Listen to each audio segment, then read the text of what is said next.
Leo nataka kuongea kuhusu jinsi ya kumudu maisha baada ya kumaliza chuo kikuu. Kuna vijana wengi wako vyuo vikuu lakini wanaanza kujisikia vibaya kwa habari ya nikimaliza nitaenda wapi. Inaleta hofu, na ikishaanza kuleta hofu wanaanza kuwa na mahangaiko.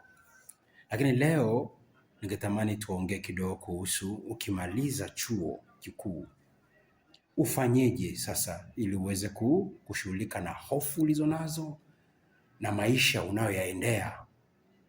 Ufanyeje kwa ajili ya kuhakikisha kwamba unashinda au unafikia malengo yako au unaishi maisha ambayo ya ufanisi, ya kufanikiwa. Jambo la kwanza ambalo nafikiri mtu akishamaliza chuo kikuu anatakiwa kukifanya ni kuwa na malengo. Ni kujifunza kuweka malengo ya muda mfupi na malengo ya muda mrefu. Na malengo haya ya muda mfupi yatakusaidia sasa jinsi ya kuingia sasa kwenye jamii ambayo unaiendea na unaweza kufanya mambo gani kwenye maisha yako.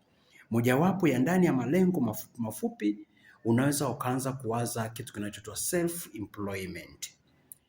Ufanye nini kwenye jamii yako, ufanye nini kwenye maisha yako baada tu ya kumaliza chuo.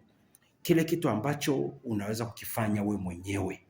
Unaweza kuangalia mazingira ya nyumbani, mazingira ya jamii yako, ukaanza kuona uhitaji wa jamii mkubwa ni kitu gani.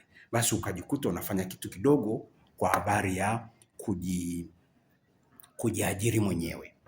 Lakini pia kitu ambacho nafikiri ni vizuri ukakifanya ni kujikumbushia vitu ulivyojifunza chuoni. Jikumbushie vitu ulivyojifunza chuoni mara kwa mara. Jikumbushie. Weka mpango, weka lengo la kujikumbushia mambo ambayo umesoma, mambo ambayo umejifunza kule chuoni, lakini pia kwa ajili ya kuyaimarisha. Wakati unaimarisha ndani yako, unapata skills, unapata knowledge ile unajikumbushia. Unapojikumbushia sasa, unapofanya mambo yako madogo madogo pia pale kwenye jamii yako, ujue kabisa kwamba hayo mambo yanahusiana pia na kile ambacho umekisoma.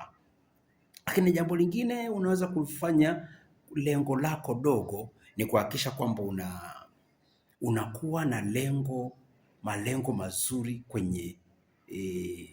kwenye mambo ya jinsi ya kutumia fedha, uchumi wako. Financial goal. Lazima uwe na mipango midogo midogo jinsi unavyotafuta fedha, na fedha yako unayotafuta ndogo ndogo unaifanyaje kazi ili uweze kuzaa tena. Lakini kitu kingine ambacho ni kizuri ni kuwajibika kwenye familia ya kwako. Yaani rudi kwa wazazi, wajibika. Rudi kwenye jamii yako, endelea kuwajibika. Wajibika vizuri. Wajibika kwenye jamii ya kwako huku ukiwa unaweka malengo na ratiba yako ya kazi kila wakati. Lakini pia una lengo kubwa, una lengo la muda mfupi, malengo ya muda mrefu. Yale malengo ya muda mrefu unayatafutia sasa, unayapa muda. Kama ni kutafuta kazi kulingana na kile ulichokisoma, kama ni kwenda kutafuta interviews zinakuaje, kama kuna kuingia kwenye mtandao ili ujue kwamba ni mambo gani wanayatangaza ya kazi, ili kuendelea kutafuta lile lengo lako kubwa ambalo unalo la kuhusu kuajiriwa.